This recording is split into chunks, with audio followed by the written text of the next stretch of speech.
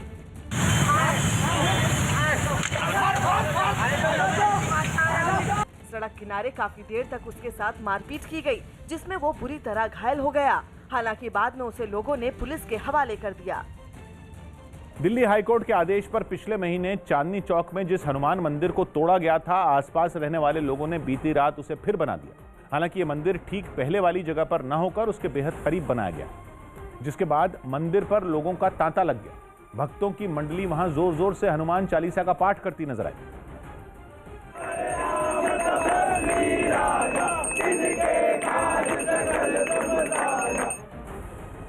सामने आई तस्वीरों में चांदनी चौक में सड़क के बीचों बीच टिन की शीटों से छोटा सा मंदिर बना नजर आया। मंदिर के अंदर हनुमान की उसी मूर्ति की स्थापना की गई जो पुराने मंदिर में हुआ करती।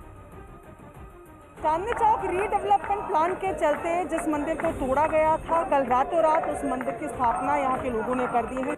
दिल्ली बीजेपी अध्यक्ष आदेश गुप्ता भी नए नवेले हनुमान मंदिर में दर्शन करने पहुंच गए। उन्होंने वहां पूजा की और पुराना मंदिर तोड़ने का आरोप दिल्ली सरकार पर मढ़ते हुए मुख्यमंत्री अरविंद केजरीवाल को घेरा।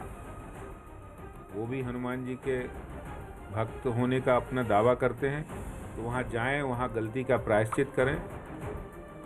वहीं आम आदमी पार्टी ने भी चांदनी चौक में नया हनुमान मंदिर बनाने का समर्थन किया।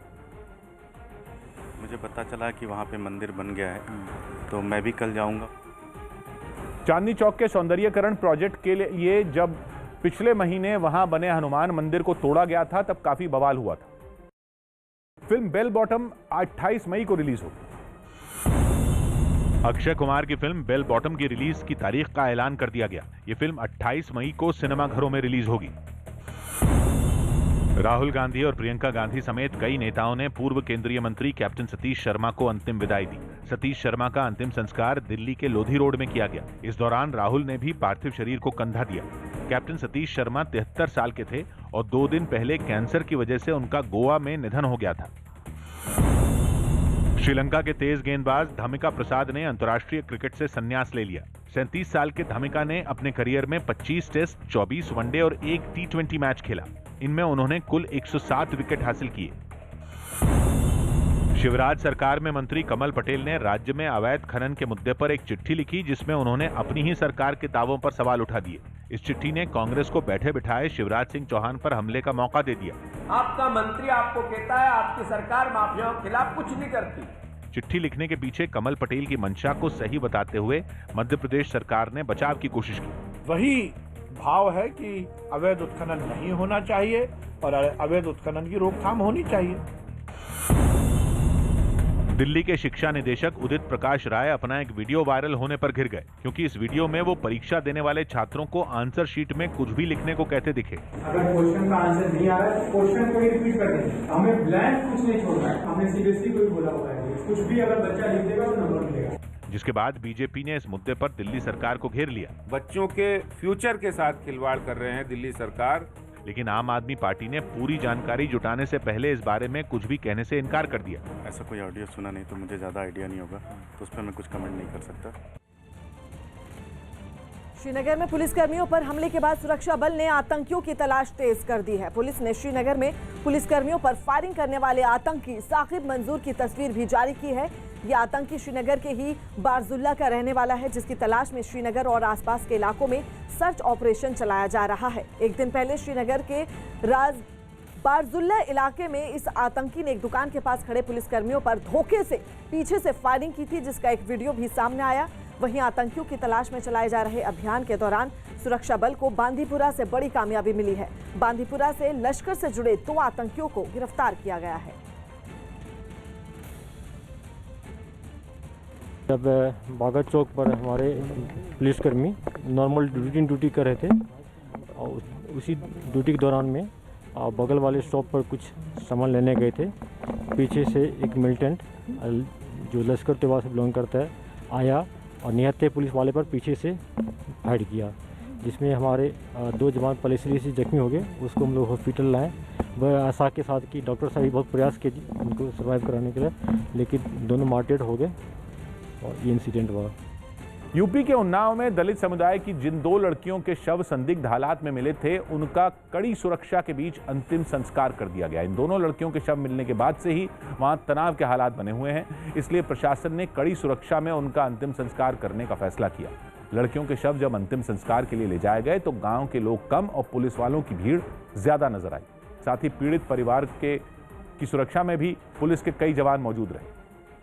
यूपी सरकार ने भरोसा दिया कि घटना के आरोपियों को किसी भी कीमत पर नहीं बख्शा जाएगा। जो भी दोषी होगा, कितनी पहुंच का होगा, हम कड़ी से कड़ी सजा दिलाएंगे।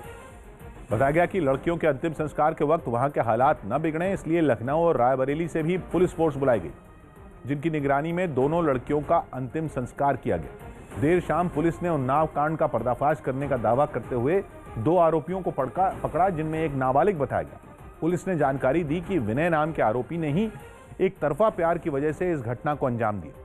ये चौंकाने वाली बात भी सामने आई कि आरोपी ने पानी की बोतल में जहर मिलाकर सिर्फ एक लड़की को मारने की साजिश रची थी, लेकिन गलती से बाकी 2 लड़कियों ने भी वही पानी पी लिया। पुलिस के मुताबिक पकड़े गए दोनों आरोपी लड़कियों के घर के पास ही रहते हैं और उनकी आपस में काफी अच्छी जान पहचान बताई गई। के घर में मौजूद खेती के काम में इस्तेमाल होने वाले कीटनाशक को उसके द्वारा पानी की बोतल में मिलाकर रखा गया था। इन लोगों ने विनय के खेत के पास में बैठकर नमकीन साथ में खाया, काफ़ी देर गपशप की और उसके बाद विनय ने पानी की उस बोतल को अपनी उस दोस्त लड़की को दिया। दिल्ली के तीनों नगर निगमों ने पीएम वाणी योजना के तहत अपने सभी वार्डों में लोगों को फ्री इंटरनेट देने के लिए एक प्लान तैयार कर लिया। News18.com की रिपोर्ट है कि नगर निगमों की हाल ही में हुई बैठक में यह प्रस्ताव पास किया गया कि राजधानी के कुल 272 वार्डों में 5000 वाईफाई हॉटस्पॉट बनाए जाएंगे। वाईफाई हॉटस्पॉट वो जगह होती है जहां लोग वाईफाई तकनीक के जरिए इंटरनेट का इस्तेमाल कर सकते हैं, जिसकी सहूलियत लोगों तक पहुंचाने के लिए हर वार्ड में 20 जगहों पर वाईफाई हॉटस्पॉट बनाए जाएंगे। एक राउटर को लगाने में दिल्ली नगर निगम को करीब 4720 रुपए खर्च करने होंगे। नगर निगम को उम्मीद है कि इससे गरीब परिवारों के बच्चों को ऑनलाइन पढ़ाई जारी रखने में मदद मिलेगी। असम के माजुली में लोगों ने पुल की सौगात देने के लिए प्रधानमंत्री नरेंद्र मोदी का अनूठे तरीके से आभार जताया। माजुली में ब्रह्मपुत्र नदी के किनारे दीपावली जैसा नजारा दिखाई दिया। इलाके के लोगों ने 1 लाख दियों की मदद से थैंक यू मोदी जी लिखकर पीएम का आभार जताया। 2 दिन पहले पीएम ने वीडियो कॉन्फ्रेंसिंग के जरिए हुए एक कार्यक्रम में माजुली में ब्रह्मपुत्र नदी पर बनने वाले पुल का शिलान्यास किया था।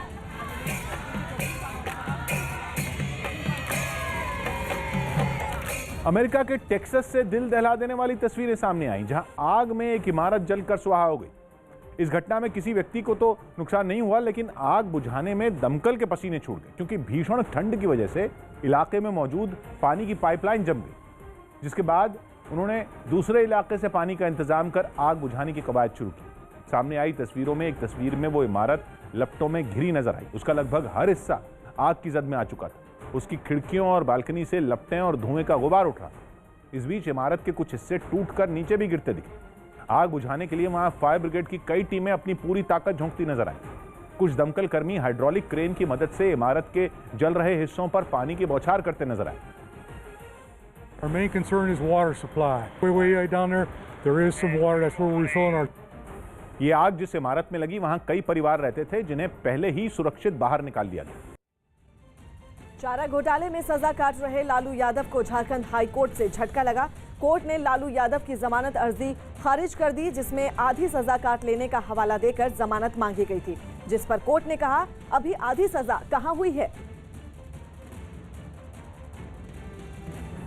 स्वामी रामदेव ने दावा किया कि पतंजलि आयुर्वेद की दवा कोरोनिल को अब कोरोना वायरस की दवा के रूप में मान्यता मिल गई है। न्यूज़ 18 के एहतशाम खान की रिपोर्ट है कि आयुष मंत्रालय ने कोरोनिल टैबलेट को कोरोना वायरस की सहायक दवा के तौर पर मान्यता दे दी है। इसके अलावा डीसीजीआई की मंजूरी मिलने के बाद कोरोनिल के एक्सपोर्ट का रास्ता भी साफ हो गया। पिछले साल स्वामी रामदेव ने इसी कोरोनिल टैबलेट को कोरोना की दवा के तौर पर घोषित किया था, लेकिन बाद में आयुष मंत्रालय ने इसे केवल इम्यूनिटी बूस्टर कहा था, यानी ऐसी दवा जिसे शरीर की बीमारियों से लड़ने की ताकत को बढ़ाया जा सके।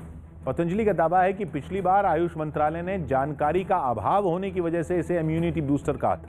हालांकि बाद में आयुष मंत्रालय ने एक कमेटी बनाकर कोरोनिल की वैज्ञानिक मापदंडों पर जांच की और जांच में दवा को कोरोना वायरस के मरीजों पर असरदार माना गया। पतंजलि का दावा है कि कोरोनिल दवा लेने वाले 70% कोरोना मरीज दवा लेने के 3 दिन के अंदर ठीक हो गए। स्वामी रामदेव ने न्यूज़ 18 को दिए इंटरव्यू में दावा किया कि कोरोना वायरस के इलाज के लिए कोरोनिल दुनिया की अकेली दवा है।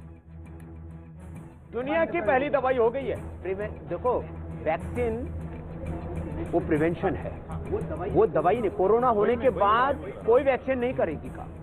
कोरोना होने के बाद तो कोरोनिल खानी पड़ेगी, और जो हमारे समर्थक हैं उनको भी, और जो हमारा विरोध करते हैं वो भी दवाई यही खा लें और बाद में ठोक करके विरोध करें। उन्होंने भी ये दावा भी किया कि कोरोनिल की भारी मांग के बावजूद दवा की कीमत में कोई बदलाव नहीं किया गया है। देश के और दुनिया के लोगों को एक सस्टेनेबल हेल्थ मिले, जिसमें किसी प्रकार का कोई दुष्प्रभाव ना हो, कोई केमिकल्स का जहर ना हो, और वो भी उपचार और उपकार की भावना से। ये यदि कोई दूसरी कंपनियां बनाती, विदेशी कंपनियां, उनको कोई मेडिसिन मिल जाती, अभी तो प्रिवेंशन में अटके हुए हैं, तो कम से कम 5-10 हज़ार रुपए की बेचते वो लोग। हमने 535 रुपए की तब दी थी, तो 5,000 रुपए की ब्लैक में बिक रही थी कोरोनिल और सारी। यूपी में लोगों को कोरोना की वैक्सीन मुफ्त लगाई जा सकती है। यूपी सरकार बजट सत्र में राज्य की जनता को बड़ा तोहफा दे सकती है। सूत्रों के हवाले से खबर है कि राज्य सरकार वहां मुफ्त कोरोना टीका लगाने का ऐलान कर सकती है। इसके लिए सरकार बजट में अलग से फंड बनाने पर विचार कर रही है। यूपी विधानसभा में सोमवार को बजट पेश किया जाएगा। गृह मंत्री अमित शाह सुबह से गुजरात के दौरे पर रहेंगे, जहां वो रविवार को अहमदाबाद में निकाय चुनाव के लिए मतदान करेंगे। बांग्लादेश के क्रिकेटर शाकिब अल हसन आईपीएल के पूरे सीजन में खेलेंगे और इसके लिए वो अप्रैल में श्रीलंका के खिलाफ टेस्ट सीरीज में भी हिस्सा नहीं लेंगे। वहां के क्रिकेट बोर्ड ने शाकिब को इसकी मंजूरी भी दे दी है। मुंबई पुलिस की क्राइम ब्रांच ने नकली नोट मामले में एक आदमी को गिरफ्तार कर लिया। दावा किया गया कि कर्ज चुकाने के लिए इस आरोपी ने अपने मकान में ही ये नकली नोट छापने शुरू कर दिए थे। इंट्रोगेशन में इसका कहना ऐसा है कि इसके ऊपर तकरीबन 6 लाख का कुछ कर्जा है। यूपी के प्रतापगढ़ में हनुमान मंदिर में एक बंदर की मौजूदगी का वीडियो वायरल हो गया। ये बंदर मंदिर के अंदर हनुमान की मूर्ति के सामने बैठ गया और वहां रखी रामायण की किताब के पन्ने पलटने लगा। जब ये बंदर मंदिर के अंदर था, उस समय वहां सुंदरकांड का पाठ चल रहा था। पश्चिम बंगाल के सिलीगुड़ी से हैरान कर देने वाली कुछ तस्वीरें सामने आई, जिनमें एक टोल प्लाजा पर कुछ लोगों ने टोल वसूलने के मुद्दे पर मारपीट के बाद तोड़फोड़ कर दी। उस टोल प्लाजा के कर्मचारियों पर आरोप है कि उन्होंने विवाद बढ़ने पर एक शख्स से मारपीट की, जिसके बाद वहां मौजूद बाकी लोग भड़क गए और उन्होंने टोल प्लाजा पर बड़े पैमाने पर तोड़फोड़ की। उनमें कुछ लोगों ने हाथों में लाठियां उठा ली और टोल प्लाजा के शीशों को तोड़ना शुरू कर दिया।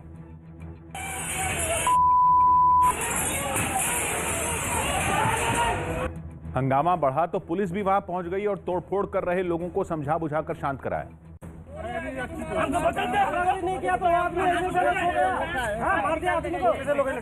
इससे पहले हंगामा कर रहे लोगों ने टोल प्लाजा से होकर गुजर रही कुछ गाड़ियों को वहां रोकने के लिए उनका रास्ता भी रोका। बीजेपी के राष्ट्रीय अध्यक्ष जेपी नड्डा ने बड़ा दावा किया। उन्होंने कहा कि पश्चिम बंगाल विधानसभा चुनाव में बीजेपी 200 सीटों का आंकड़ा पार कर नया इतिहास रचेगी।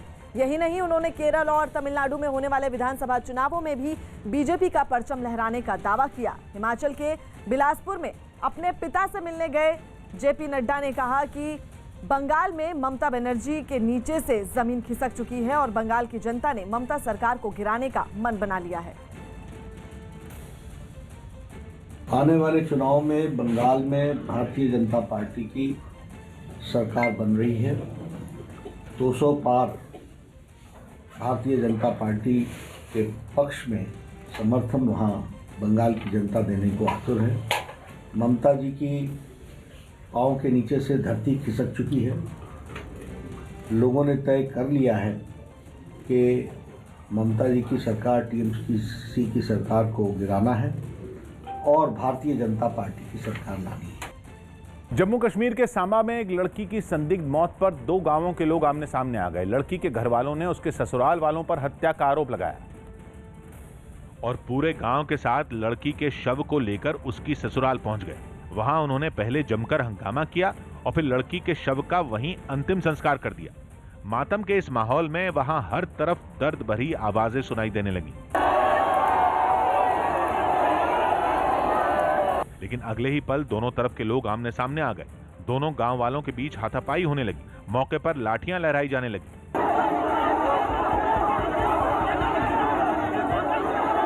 जानकारी मिलने पर पुलिस का पूरा अमला इस हंगामे को शांत करवाने के लिए वहां पहुंच गया। मुझे सब पता था, ये मुझे बताती थी, मेरी सासू माँ मुझे जीने नहीं देती है। लड़की के रिश्तेदारों के अलावा उसके गांव वालों ने भी ससुराल के लोगों पर हत्या का आरोप लगाया।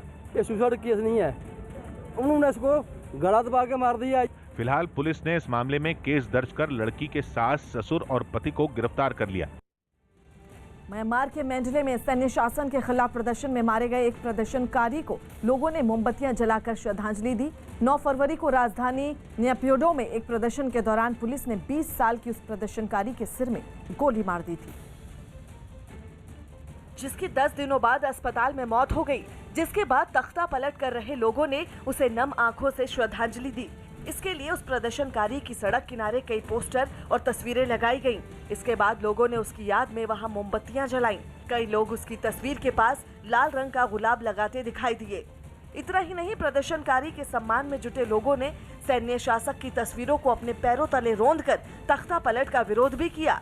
इस दौरान वहां खड़ी एक महिला सुबकती नजर आई और तो और एक बुजुर्ग महिला ने रोते हुए सैन्य शासक से लोगों को निशाना नहीं बनाने की अपील की।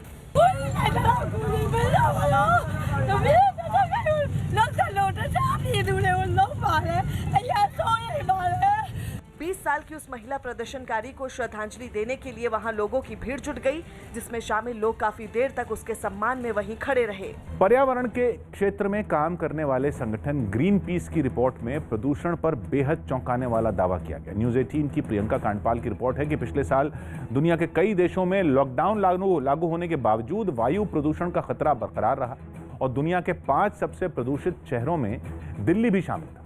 रिपोर्ट के मुताबिक पिछले साल वायु प्रदूषण की वजह से अकेले दिल्ली में ही 54,000 लोगों की मौत हुई और इतना ही नहीं, ये दावा भी किया गया कि इसका असर दिल्ली की आर्थिक सेहत पर पड़ा और करीब 60,000 करोड़ का नुकसान भी उठाना पड़ा। इसके अलावा रिपोर्ट में यह भी बताया गया कि दुनिया के दूसरे हिस्सों के मुकाबले एशियाई शहरों में वायु प्रदूषण की समस्या ज्यादा गंभीर है, जिसकी बड़ी वजह गाड़ियों का धुआं, कोयले से चलने वाले बिजली घर, आतिशबाजी, जंगल की कटाई और पराली है। ग्रीन पीस की यह रिपोर्ट सामने आते ही मौके की ताक में बैठी बीजेपी को प्रदूषण के मुद्दे पर केजरीवाल सरकार को घेरने का मौका मिल गया। दिल्ली सरकार की नाकामी और लापरवाही की वजह से आज विश्व में सबसे प्रदूषित शहरों में दिल्ली गिना जा रहा है। प्रधानमंत्री ने केरल में कई परियोजनाओं का उद्घाटन किया। प्रधानमंत्री मोदी ने वीडियो कॉन्फ्रेंसिंग के जरिए केरल में कई विकास परियोजनाओं का शिलान्यास और उद्घाटन किया। Over 20 lakh solar power pumps are being given to farmers. Gujarat high court ने कांग्रेस को बड़ा झटका दिया और निकाय चुनाव से जुड़ी उसकी एक याचिका खारिज कर दी। अपनी इस याचिका में कांग्रेस ने 2 चरणों में होने वाले निकाय चुनावों के नतीजे एक ही दिन घोषित करने की मांग की थी। गुजरात में रविवार को 6 नगर निगमों के लिए मतदान होगा और इसके नतीजे मंगलवार को घोषित किए जाएंगे। इसके बाद 28 फरवरी को जिला पंचायत, तहसील और 81 नगर पालिकाओं के लिए वोटिंग होगी, जिनके नतीजे 2 मार्च को आएंगे। रेलवे ने बताया कि किसानों के रेल रोको आंदोलन की वजह से देश भर में करीब 2 लाख यात्रियों को परेशानी हुई। इसके अलावा करीब 150 ट्रेनों को अलग अलग जगहों पर रोका गया। हालांकि रेलवे ने अब सभी ट्रेनों के समय पर चलाए जाने की जानकारी दी। एक दिन पहले कृषि सुधार कानूनों के विरोध में कई किसानों ने ये रेल रोको आंदोलन किया था। यूपी पुलिस ने उन्नाव में 2 दलित बहनों की हत्या के मामले को सुलझाने का दावा किया। पुलिस ने इस मामले में 2 आरोपियों को पकड़ा है, जिनमें एक नाबालिग बताया गया। पुलिस के मुताबिक गिरफ्तार किए गए विनय नाम के आरोपी ने ही एक तरफा प्यार की वजह से इस वारदात को अंजाम दिया था। पुलिस का कहना है कि आरोपी ने पानी की बोतल में जहर मिलाकर सिर्फ एक लड़की को मारने की कोशिश की थी, लेकिन गलती से बाकी 2 लड़कियों ने भी उस बोतल से पानी पी लिया। पुलिस के मुताबिक पकड़े गए दोनों आरोपी लड़कियों के घर के पास ही रहते हैं। एक नाबालिग है, जो बालिग है उसका नाम विनय उर्फ लंबू है, वो पाठकपुरा का रहने वाला है। उसके द्वारा पूरे घटना में कन्फेशन दिया गया है, स्वीकार किया गया है। उसके द्वारा उसके बयान के मुताबिक लॉकडाउन के समय से उसकी इन लड़कियों के साथ दोस्ती हुई थी। लड़की को प्रपोज भी किया था और उसका फ़ोन नंबर मांगा था। लड़की द्वारा उसके प्रपोजल को ठुकरा दिया गया था, फ़ोन नंबर देने से इनकार कर दिया गया था। इससे जेलसी और आक्रोश में आकर उसके द्वारा इस घटना को कारित किया गया है। एशिया के सबसे बड़े स्लम माने जाने वाले मुंबई के धारावी में कोरोना के फिर से पैर पसारने के बाद मुंबई नगर निगम बीएमसी एक्शन में आ गई। पिछले कुछ दिनों में धारावी और उसके पास के इलाकों में रोजाना 20 से ज्यादा मरीज सामने आ रहे हैं और इसलिए बीएमसी ने वहां मोबाइल टेस्टिंग और आरोग्य सेविका की शुरुआत कर दी, जिसके तहत महिलाओं की कई टीमें लोगों के घर घर जाकर उनकी जांच करती नजर आईं। उन्होंने लोगों के शरीर के तापमान के साथ उनका ऑक्सीजन लेवल भी चेक किया। हमारे साथ आरोग्य सेतु सेविका है, जो घर घर जाकर लोगों का टेम्परेचर चेक करती हैं और अगर उन्हें कोई सिम्टम्स निकलते हैं तो उन्हें लेकर जाती हैं और उनका टेस्ट करवाती हैं। लंबे वक्त तक कोरोना का हॉटस्पॉट रही धारावी का दोबारा वो हाल न हो, इसके लिए बीएमसी ने टेस्टिंग बढ़ाने के लिए मोबाइल वैन का भी सहारा लिया। ये मोबाइल वैन उस इलाके में जाती है जहां कोरोना का मरीज सामने आया है और उसके बाद उस मरीज के संपर्क में आए सभी लोगों का टेस्ट किया जाता है। हम लोग टेस्टिंग ट्रेसिंग और ट्रीटमेंट के लिए लगातार पूरी तरह से कोशिश कर रहे हैं। कोरोना की गाइडलाइंस का ठीक से पालन हो रहा है, इसकी तस्दीक के लिए मुंबई की मेयर किशोरी पेडनेकर और डिप्टी मेयर सुहास वाडकर भी एक 5 सितारा होटल पहुंचे। बहुत से होटल ने बहुत अच्छा मैनेजमेंट किया है, एक पूरा फ्लोर उनके लिए रखा है। बीएमसी के साथ ही महाराष्ट्र सरकार ने भी लोगों से कोरोना से बचने के लिए सभी नियमों का पालन करने की अपील की। अमेरिका आधिकारिक तौर पर एक बार फिर पेरिस जलवायु समझौते में शामिल हो गया। अमेरिका के राष्ट्रपति जो बाइडेन ने इसका ऐलान किया। इससे पहले राष्ट्रपति पद संभालने के तुरंत बाद उन्होंने पेरिस जलवायु समझौते पर किए पूर्व राष्ट्रपति डोनाल्ड ट्रंप के फैसले को पलटने की घोषणा की थी। ट्रंप ने अपने कार्यकाल में अमेरिका को इस समझौते से अलग किया था। As of today, the United States is officially once again a party to the Paris Agreement, which we helped put together. Gujarat के वडोदरा में बीजेपी और कांग्रेस के कार्यकर्ता सड़क के बीचों बीच एक दूसरे से भिड़ गए। नगर निगम चुनाव के लिए प्रचार के आखिरी दिन दोनों पार्टियों ने रोड शो निकाला, लेकिन रोड शो के दौरान दोनों पार्टियों के कार्यकर्ता आमने सामने आ गए। उसके बाद ऐसी झड़प हुई कि सड़क पर घूंसे, डंडे और पत्थर चलने लगे। भीड़ में एक तरफ बीजेपी के झंडे लहराते दिखे तो दूसरी तरफ कांग्रेस के, लेकिन कार्यकर्ताओं ने झंडों को डंडों में बदल दिया और विरोधियों पर चलाने लगे। अचानक एक बड़ा सा पत्थर उछलता हुआ आया और एक शख्स के सिर पर लगा। लड़ाई केवल एक दूसरे को खदेड़ने की नहीं बची, बल्कि ताकत दिखाने की लड़ाई शुरू हो गई। रोड शो में चल रही कांग्रेस की एक गाड़ी भी शामिल थी जो बीजेपी कार्यकर्ताओं के निशाने पर आ गई। फौरन ड्राइवर ने गाड़ी को दौड़ाकर खुद को बचाया। हाथापाई शुरू होने से पहले दोनों तरफ के नेताओं में बहस भी हुई। मौके पर मौजूद पुलिस वालों ने बीच बचाव कर मामला शांत कराने की कोशिश भी की, लेकिन बात नहीं बनी और थोड़ी ही देर में सड़क पर दंगल शुरू हो गया। टूल किट केस में दिशा रवि को 3 दिन जेल में रहना होगा। टूल किट मामले में घिरी दिशा रवि को दिल्ली की पटियाला हाउस कोर्ट ने 3 दिनों की न्यायिक हिरासत में भेज दिया। महाराष्ट्र में फिर कोरोना खतरा बढ़ने के साथ राजनीतिक दल भी अलर्ट हो गए। एनसीपी ने अपने दफ्तर में मंत्रियों का लगने वाला जनता दरबार कार्यक्रम 2 हफ्ते के लिए रोक दिया। बांग्ला फिल्म अभिनेता यश दासगुप्ता ने कोलकाता में गृह मंत्री अमित शाह से मुलाकात की। वो कुछ दिन पहले ही बीजेपी में शामिल हुए थे। यूपी के मुख्यमंत्री योगी आदित्यनाथ रविवार को केरल जाएंगे, जहां वो बीजेपी के चुनाव प्रचार अभियान में शामिल होंगे। केरल में जल्द विधानसभा चुनाव होने वाले हैं। गुजरात के भावनगर के रहने वाले क्रिकेटर चेतन सकारिया का परिवार काफी खुश है। आईपीएल नीलामी में उन्हें राजस्थान रॉयल्स ने 1 करोड़ 20 लाख में खरीदा है। चेतन सकारिया की हर कोई तारीफ कर रहा है। चेतन पहले से ही बचपन से क्रिकेट में बहुत ही होशियार था। भोपाल बलात्कार कांड में बवाल बढ़ने के बाद पुलिस ने मामले की जांच के लिए एसआईटी बना दी और आरोपी पर बलात्कार और जान से मारने की कोशिश का मामला दर्ज कर लिया।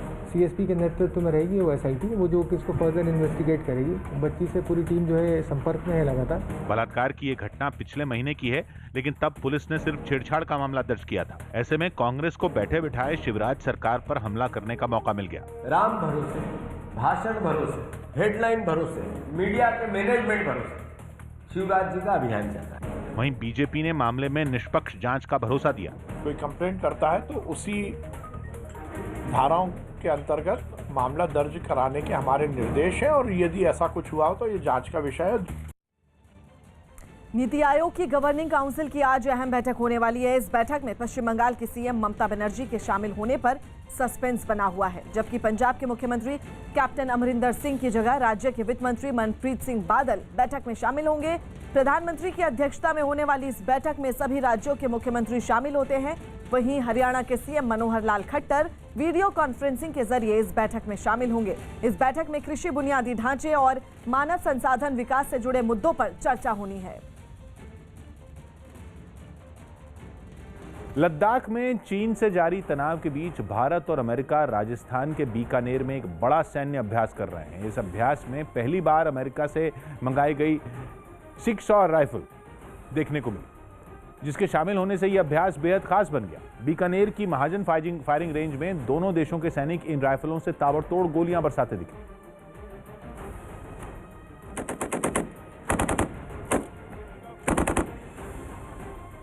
अमेरिका में बनी इन असॉल्ट राइफलों का निशाना बेहद अचूक माना जाता है और ये 500 मीटर दूर से भी दुश्मन को ढेर कर सकती हैं। ये राइफल जो है भारत ने अमेरिका से ली है। इसकी ख़ास बात यह है कि ये वज़न में हल्की है और इसकी जो एक्यूरेसी है वो बहुत शानदार। हल्की होने की वजह से इन्हें नज़दीक की लड़ाई में भी बेहद कारगर माना जाता है। इस राइफल में नाइट विजन समेत कई दूसरी खूबियां जोड़ी जा सकती हैं जो इसे और ख़तरनाक बना देती हैं।